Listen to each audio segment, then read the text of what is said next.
할렐루야, 아멘. 이렇게 수요 저녁 예배에 나오신 우리 성도님들을 진심으로 사랑하고 축복합니다.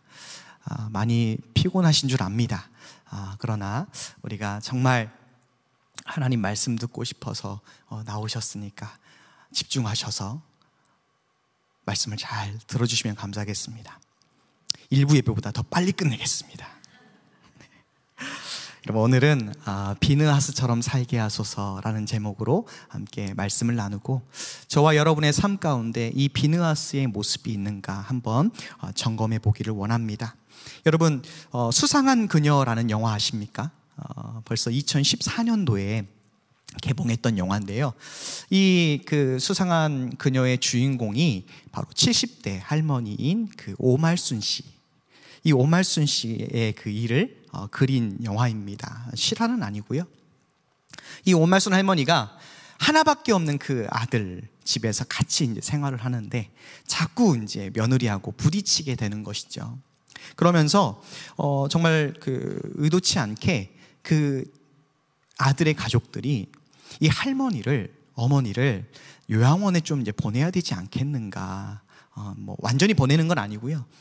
며느리가 좀 몸이 안 좋아서 그 짧은 기간 동안에 좀 보내면 안 되겠는가. 그 회의를 하고 있다가 이 오말순 할머니가 그걸 들어버려요. 여러분, 기분이 어땠을까요? 굉장히 안 좋았죠. 뒤숭숭한 마음을 붙잡고 집에 나와서 거리를 돌아다니다가 이 청춘 사진관에 들어가게 돼요. 뒤숭숭한 마음을 붙잡고 사진을 찍는데 무슨 사진 찍었을까요? 네, 영정사진을 찍습니다.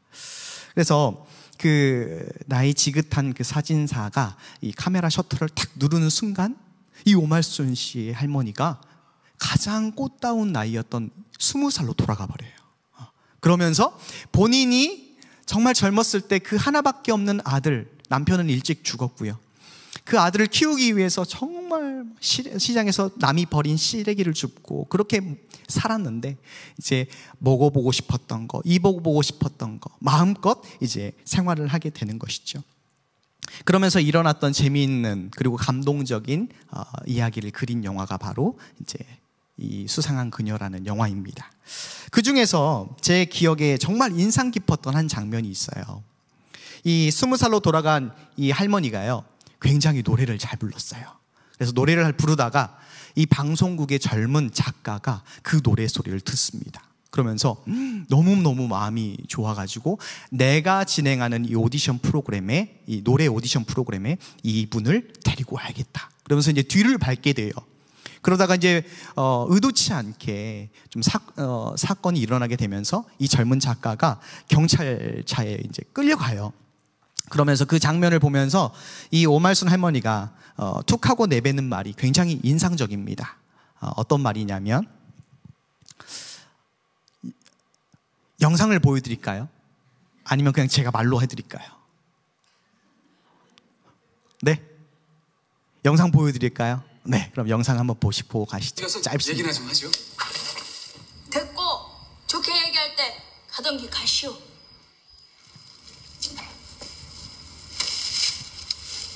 인연 무슨 개불. 저기 잠깐만요.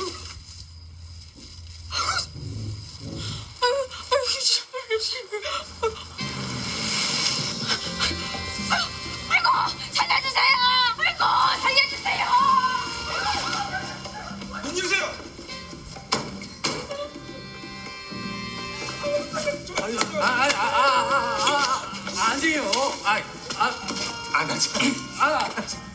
아는 사람이에요, 아는 사람. 아저씨, 그 남자 알아요? 몰라요.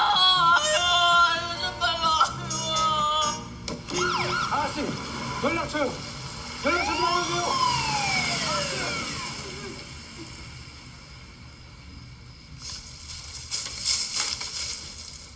하여간 사내들은 아랫도리가 문제요.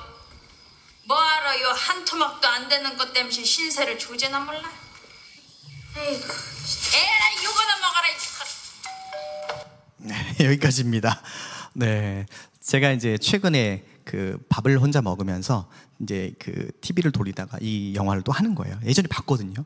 근데 이제 보는데 이 장면이 꼭 딱 나오는 거예요. 그러면서 이제 오늘 설교에 너무 이 본문 말씀과 똑같다라고 생각이 되어서 가지고 왔습니다.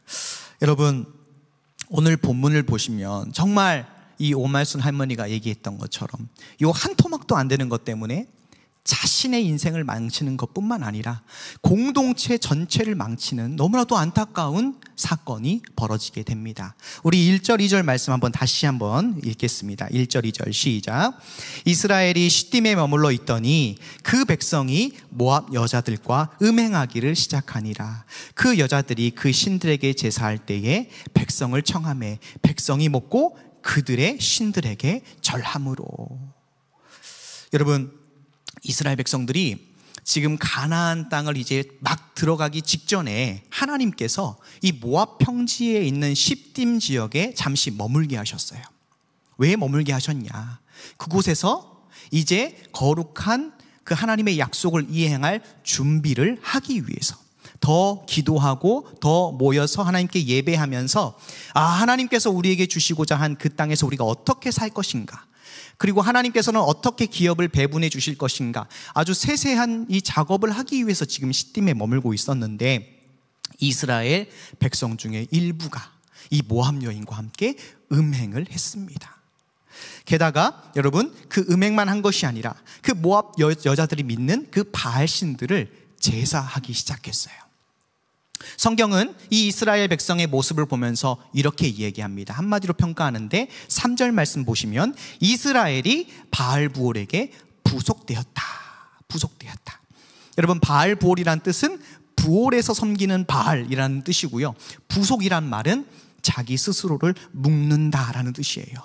자기 스스로를 묶는다.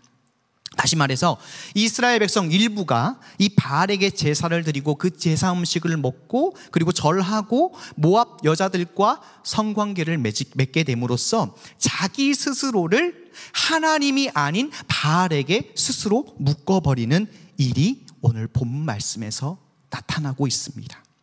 여러분, 왜 이스라엘 백성이 정말 그 광야 38년 동안 하나님께서 먹이시고 입히셔서 죽지 않고 이 시딤에서 지금 들어갈 준비를 하고 있는데 왜 바알에게 스스로를 묶어버렸을까요?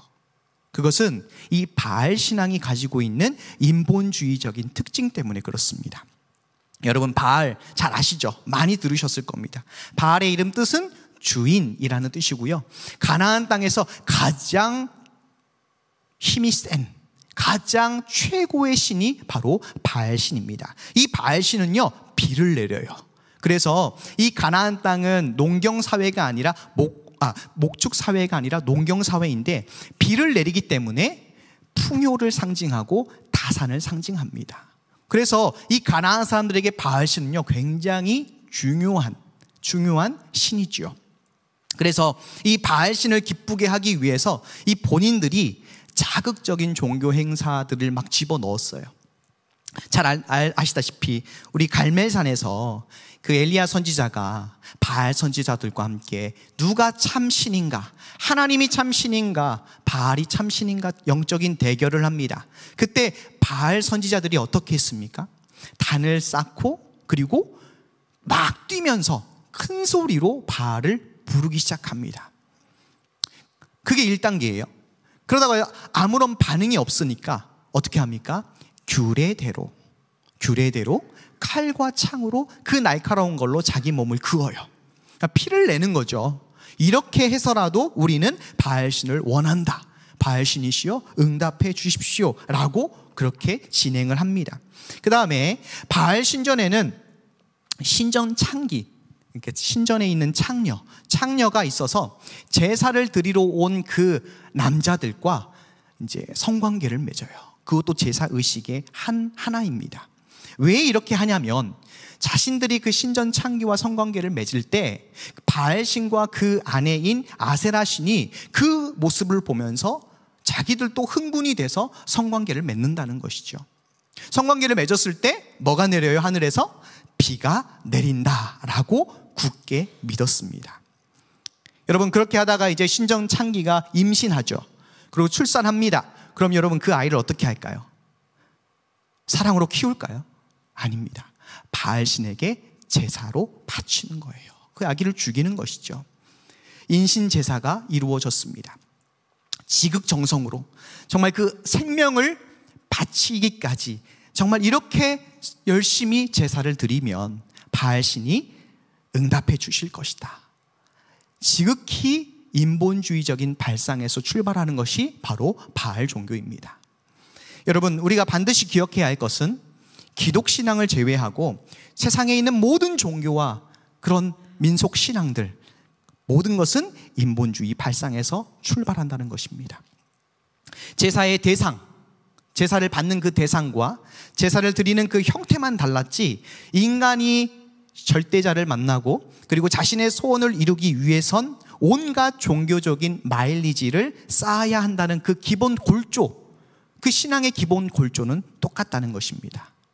그런데 여러분, 저와 여러분이 예배하는 그 기독신앙은 어떻습니까? 모든 만물을 창조하신 그 하나님께서 독생자 예수 그리스도를 이 땅 가운데 내려주셔서 구원의 길을 열어주셨습니다. 저와 여러분이 여는 것이 절대로 아니지요. 남녀노소, 무식자나 유식자를 막론하고 누구든지 위로부터 내려오셔서 모든 인류의 죄를 대속하기 위해서 십자가에서 죽으신, 그리고 부활하신 그 예수님을 믿기만 하면 죄사함을 받도록 구원의 길을 하나님께서 활짝 열어놓으셨습니다. 우리는 그것을 믿고 가면 되는 거예요. 어떤 종교 마일리지를 쌓아서 하나님을 만나는 것이 아닙니다. 우리는 그저 예수님을 붙잡고 가면 되는 거예요. 이것이 바로 신본주의 기독신앙입니다. 여러분, 우리 너무 잘 알고 있죠? 하나님께서 가장 싫어하시는 두 가지, 첫 번째 무엇입니까? 우상숭배. 두 번째, 배은 망덕. 여러분, 우상숭배가 무엇입니까? 오늘 이 바알부올 사건, 오늘 본문에 이스라엘 백성 일부가 보여줬던 모습이 바로 우상숭배인데, 하나님이 아닌, 예수 그리스도가 아닌 다른 사람이나 대상, 어떤 것을 자기 스스로 그것과 묶어버리는 것이 우상숭배예요. 다른 게 아니죠. 여러분, 이스라엘 백성 일부가 왜 그런 잘못된 생각을 하고 그런 결정을 했을까? 곰곰이 생각해 보니 이런 생각을 했던 것 같습니다. 이제 머지않아서 하나님께서 약속하신 젖과 꿀이 흐르는 가나안 땅에 이제 들어가게 될 터인데, 그곳에 비를 내려준다는 그 바알신을 우리가 미리 알면 어떻겠는가? 바알신. 그리고 거기 오랫동안 터를 잡고 살았던, 그래서 농사를 아주 잘 아는 가나안 사람들과 이 제사를 통해서 더 친밀한 관계를 유지하면 우리가 나중에 농사를 짓고 뭐 집을 짓고 뭘 할 때에 도움이 되지 않을까라는 그런 사람 중심, 그 생각을 했던 것 같아요. 그리고 여러분, 기독신앙, 하나님께 제사 드리는 그 모습이 이 바알신앙 이 모습과 비교해 봤을 때 어떻습니까? 굉장히 자극적이죠. 그리고 굉장히 즐겁습니다. 즐거워요. 여러분, 하나님께 예배 드리는 것, 하나님께 제사 드리는 것은 어떻습니까? 굉장히 엄숙하고 두렵고 떨리는 마음. 동물이 나의 죄를 대속하기 위해서 그 죄 없는 동물이 죽어가는, 피 흘리는, 그리고 그것이 온전히 태워지는 그러한 제사들과 비교해 봤을 때 이 바알 신앙은 굉장히 짜릿하고 흥미있고 재미있고 그렇습니다. 결국에는 사람 중심의 그 인본주의적인 발상에서 시작되어서 자기 스스로를 바알에게 묶어버리는 이 바알부올 사건이 일어난 것이죠. 여러분, 이 모든 광경을 지켜보시는 그 하나님 아버지께서 어떤 마음이셨을까요? 정말 가슴이 찢어졌을 것 같습니다. 왜냐? 그만큼 사랑하기 때문에. 여러분, 실제로 오늘 우리 민수기 25장 말씀 읽었는데 24장 그리고 그 전 장들을 보시면 하나님께서 얼마나 이스라엘 백성을 사랑하셨는지, 모압 왕 발락이 이제 이스라엘 백성들이 자기 진영으로 들어오니까 무서워가지고 하나 생각을 내죠. 무슨 생각이냐면 메소포타미아에 있었던 그 시대에 가장 유명하고 신통한 발람이라는 점술가를 불러서, 네가 저주하는 사람은 저주를 받는 것을 나는 안다. 네 인기가 너무나도 높으니까 내가 얼마든지 줄 테니까 우리 모압 땅에 와서 지금 이스라엘 백성들을 저주해 달라라고 부탁합니다. 그랬더니 하나님께서 어떻게 하셔요? 절대로 이스라엘 백성들 저주하지 못하도록 하나님이 3번씩이나 그 발람 점술가의 입에 축복의 말을 넣어줘요. 그 말이 끝나자마자 지금 이런 일이 벌어진 거예요. 얼마나 하나님의 마음이 아프셨겠습니까? 여러분, 그래서 하나님 마음이 이렇습니다. 우리 4절 말씀 한번 같이 읽겠습니다. 4절입니다. 시작. 여호와께서 모세에게 이르시되 백성의 두령들을 잡아 태양을 향하여 여호와 앞에 목매어 달라. 그리하면 여호와의 진노가 이스라엘에게서 떠나리라. 아멘. 하나님께서 한낮에 태양을 향하여 그 두령들을 잡아서 목매어 달래요. 그래야 하나님의 진노가 멈출 것 같대요. 여러분, 하나님은 엄청 진노하셨습니다. 그 진노의 결과 이 바알볼 사건에 가담했던 그 사람들이 죽어나가는데, 연병으로 죽어나가는데 24,000명이나 죽었습니다. 여러분, 24,000명이 적은 수입니까? 어마어마한 숫자이지요. 그 사람들이 다 죽어나가고 있습니다. 이 광경을 보니 모세와 온 회중이 회막문에서 울고 있어요. 하나님 앞에 회개하는 것이죠. 자신의 그 죄악들, 그리고 하나님의 진노를 대하면서 우는 거예요. 그런데 여러분, 이 와중에 기가 막힌 일이 벌어지죠. 시므온 지파의 한 족장이었던 그 시므리가 미디안 여인의 손을 잡고 이스라엘 진에 들어왔습니다. 그리고 자기 장막에 들어간 거예요. 여러분, 왜 들어갔겠습니까? 그 장막에서 오붓하게 쎄쎄쎄 하려고 했을까요? 아니죠. 아닙니다. 음행하기 위해서, 관계를 맺기 위해서 데리고 왔습니다. 이 광경을 보고 있는데 아무도 일어나지 않는 거예요. 그때 바로 비느하스가 일어났습니다. 우리 함께 7절 말씀도 함께 읽겠습니다. 7절입니다. 시작. 제사장 아론의 손자 엘르아살의 아들 비느하스가 보고 회중의 가운데서 일어나 손에 창을 들고. 아멘. 여러분, 이 비느하스의 모습이 바로 우리가 따라야 할 신앙의 모습입니다. 여러분, 저를 한번 따라하겠습니다. 죄를 보면 일어나야 합니다. 아멘. 여러분, 우리는 죄를 보면요, 비느하스처럼 일어나야 돼요. 제가 어렸을 때 이제 저는 얼굴만 보면은 서울 사람 같죠? 아닌가요? 네. 이미 이제 다 알고 계셔가지고 제가 어디서 공부하고 어디서 자랐는지 다 알고 계셔서. 제가 그 고등학교 때까지 목포, 전라남도 목포에서 살았습니다. 중학교 때부터 이제 자취 생활을 했어요, 누나들하고. 그래서 이제 고등학교 때 큰 누나는 또 광주로 이제 대학을 가고, 그러면서 작은 누나와 함께 저는 이제 그 자취를 하는데, 제가 다니는 고등학교 그 후문에 아주 작은 그 있어요. 그 옛날 집. 그 집에서 이제 제가 누나랑 자취를 했는데, 이 누나는 대학생이었거든요. 대학생이니까 자기 용돈을 벌어야 되잖아요. 부모님이 이렇게 도와줄 수가 없는 형편이니까. 그래서 이제 사우나에서 일을 해요. 밤에 알바를 해요. 그러면 이제 집에 뭐 그 다음날 아침에 오거나 그러니까 저는 이제 그 야간 자율학습을 이제 하고 와요. 의무니까 안 하면 안 되니까. 그래서 10시 마치고 딱 집에 오면 한 이제 한 5분도 안 걸리죠. 바로 그 후문 뒤에 있으니까. 근데 여러분, 이제 그 자취방 문을 딱 열고 그 전등 스위치를 딱 켜면은 방에서 무슨 소리 나는지 아세요? 아마 경험해 보셨을 겁니다, 다들. 사사삭 소리 나요. 네, 그리고 딱 눈을 이제 딱 보는 거죠. 딱 보면은 뭐가 있습니까? 방에 바퀴벌레가 있어요. 와. 작은 거면은 좀 괜찮은데요, 바퀴벌레 요따시만한 게 벽에 팍 붙어 있어요. 벽 아니면 바닥에 이렇게 딱 있어요. 그러면서 이제 보고 있으면 어떻게 합니까? 도망가지도 않고 더듬이로 이렇게 움직이는 거죠. 와, 소름이 끼쳐요. 제가 제일 싫어하는 거 바퀴벌레. 그럼 제가 어떻게 합니까? 문 근처에 있는 파리채로 잡는 거죠. 파리채가 없으면 어떻게 합니까? 가방에서 시험지 꺼내가지고, 그 모의고사 다 틀린 시험지, 그 시험지 꺼내가지고 딱 잡는 거죠. 여러분, 왜 잡습니까, 제가? 안 잡으면은 같이 자야 되잖아요. 그렇죠? 여러분, 바퀴벌레를 왜 우리가 혐오합니까? 하나님 만드신 건데. 바퀴벌레가 그 균이 있기 때문에 그래요. 균.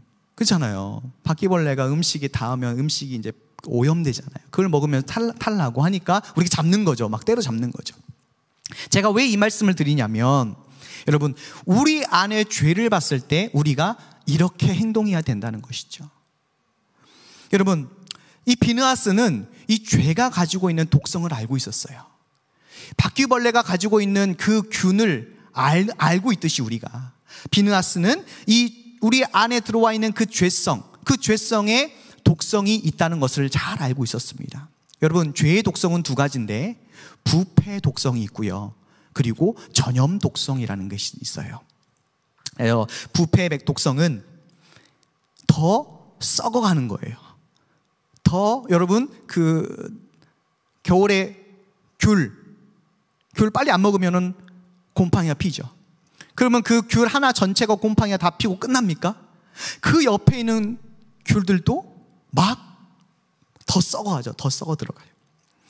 여러분, 이 죄가 얼마나 무섭냐면 하나님의 사랑과 축복을 빼앗아가요. 오히려 우리 안에 고통과 고난이 더 가까이 찾아오게 됩니다. 여러분, 실제로 우리가 느낄 수가 있죠. 우리는 연약해서 죄를 짓고 싶지 않지만, 또 어떨 때는 완악해서 죄인 줄 알면서도 죄를 짓잖아요. 여러분, 그럴 때 여러분 막 찬양이 나옵니까? 막 기쁩니까? 그런 사람 없습니다.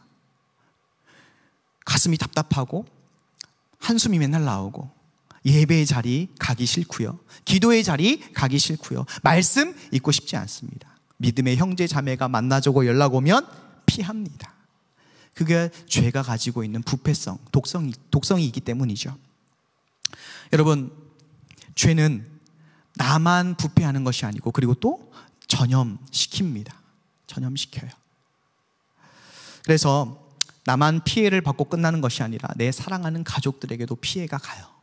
그리고 내 사랑하는 교회도 피해가 있고, 내 사랑하는 이 사회도 피해를 받습니다. 비느하스가 이 죄성이 가진 독성을 알고 있었기 때문에 가만 눈 뜨고 보고 있을 수가 없는 거예요. 그래서 비느하스가 일어난 것이죠. 여러분, 여기서 또 중요한 한 가지가 있어요. 우리가 죄를 보고 일어나는 것 중요한데, 우리 비느하스의 손에 뭐가 들려 있었습니까? 창이 있었어요. 창. 여러분, 이 창이라는 것은 전쟁에서 나를 죽이려고 하는 그 적군을 찌르는 그러한 도구죠. 여러분, 신약 성경에 예배소서 6장 17절 말씀에 우리가 갖고 있어야 할 검이 있죠. 말씀의 검. 그 성령의 검, 하나님의 말씀. 여러분, 비느하스가 들었던 창은요, 곧 하나님의 말씀의 검이었던 거예요. 그 검을 가지고 뭐 하느냐? 이 이스라엘 백성들 가운데 퍼져가고 있는 그 죄의 부패성, 전염성, 그 연병을 끊어내기 위해서 비느하스가 창을 들고 시므리와 고스비의 배를 한 번에 꿰뚫어 버리죠. 죄를 이스라엘 가운데 도려내는 것입니다. 수술하는 거예요. 수술. 하나님께서 그 모습을 보시고 연병을 그치셨어요. 그리고 하나님께서 진노도 멈추게 됩니다. 사랑하는 성도 여러분, 우리도 비느하스처럼 다른 사람 먼저 말고 내 안에 죄가 발견될 때 비느하스처럼 일어나시길 바랍니다.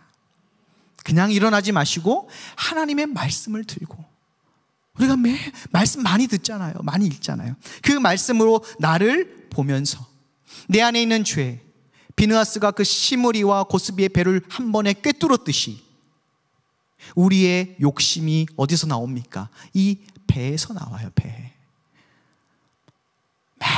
맨날 넣어주라고 하죠. 만족이 없어요. 죄성이 있기 때문에.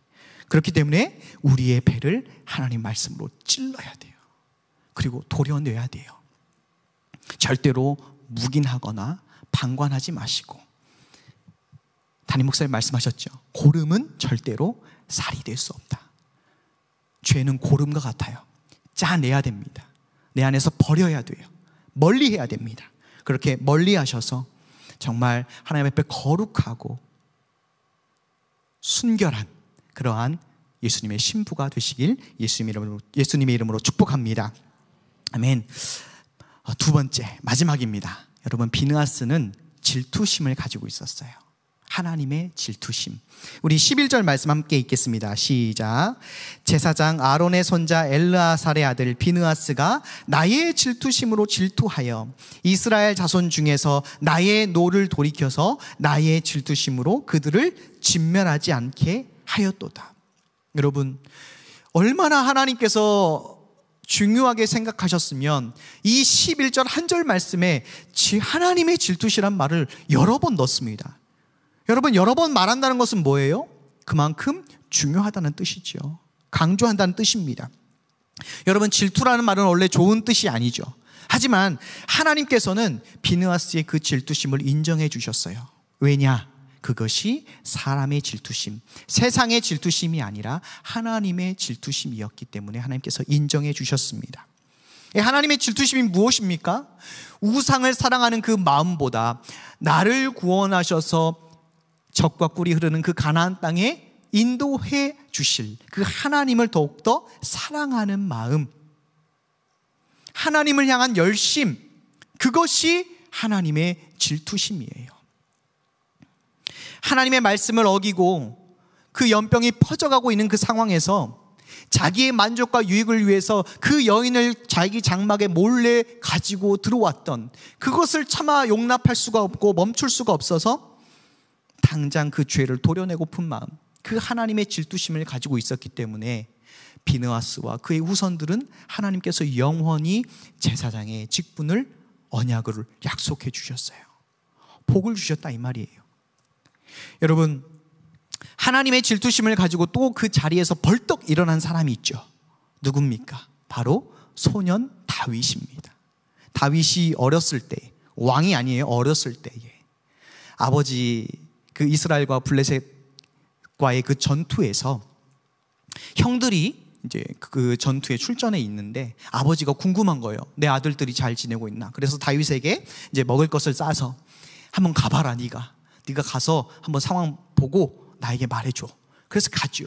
그런데 여러분, 그 상황이 어떻습니까?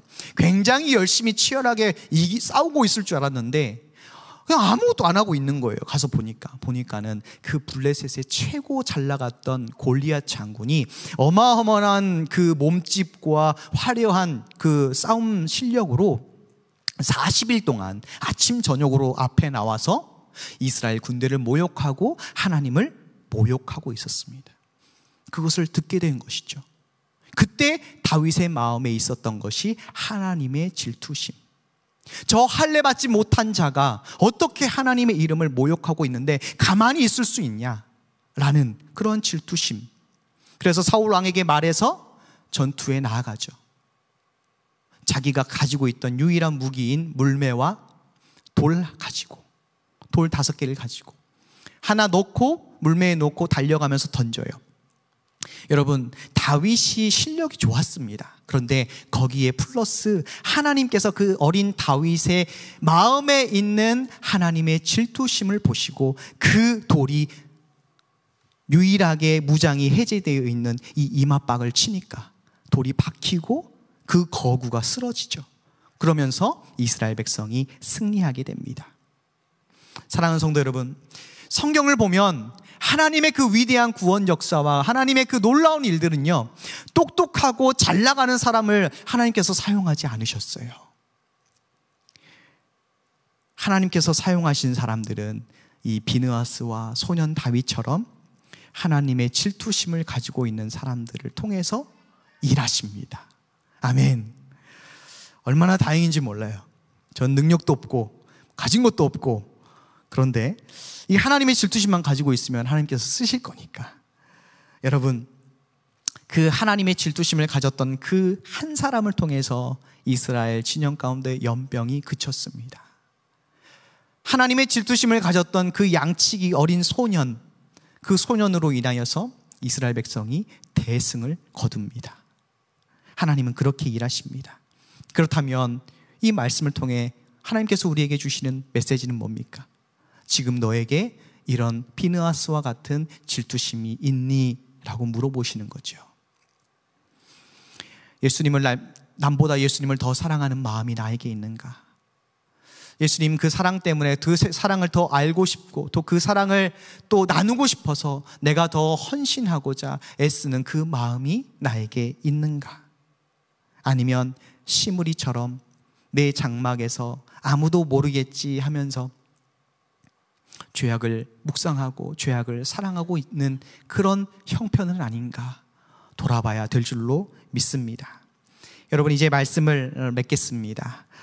비느하스의 영성은 죄를 보고 미워하며 또 말씀의 검을 들고 죄를 도려내는 영성이 있었습니다. 여러분, 죄는 백해무익한 것이죠. 마약과 같은 것입니다. 처음에는 그것이 좋을지 모르겠지만 그 후에 뒷감당해야 되는 것은 너무나도 가슴이 아프다는 거 잘 아시고, 영적인 세제의 그 예수님의 보혈로 날마다 죄를 발견하자마자 깨끗이 씻으시고, 그래서 깨끗한 그릇 되어서 하나님 앞에 쓰임 받을 수 있는 저와 여러분 되시길 소망합니다. 또한 세상의 질투심, 인간의 질투심이 아닌 하나님의 질투심을 가지고 더욱 예수님 만나는 그날까지 예수님을 더 사랑하시는 저와 여러분이 되시길 예수님의 이름으로 축복합니다. 함께 기도하겠습니다.